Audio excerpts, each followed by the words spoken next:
艺术水个好，各种解水两句啊，含你做参考。解水，解文说理。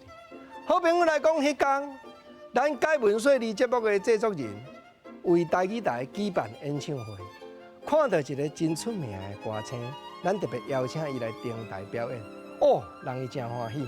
这个歌手提早1点钟要来套歌，就是讲彩排啦。制作人就甲讲啊，讲国正啊邀请你来到上下台啊。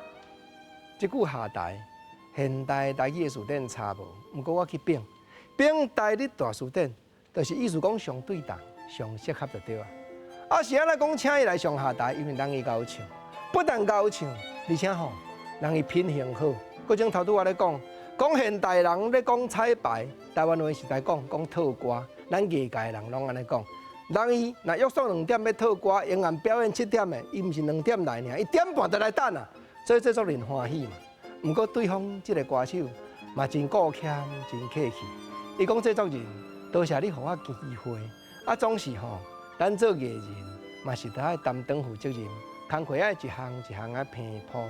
哦，即句拼铺，原来是现代词典差无的。毋过国前搁去变台语大词典，搁去变着。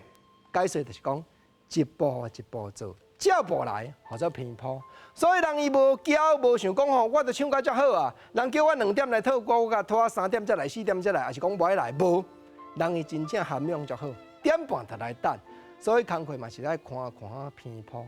歌套完，制作人欢喜无要紧，连出名的咱永暗演唱会主持人就甲讲，甲学佬讲吼，实在你著毋免套歌，因为你著太剑仙了呢。哦，这句剑仙，往咱台语大词典内底有法度去找出来，就是讲功夫真好、真老道、真老练的人。当然啦，这句剑仙2款角度的解说，你若正面来讲，各种头拄我讲这个歌手艺才好，毋过修养共款才好。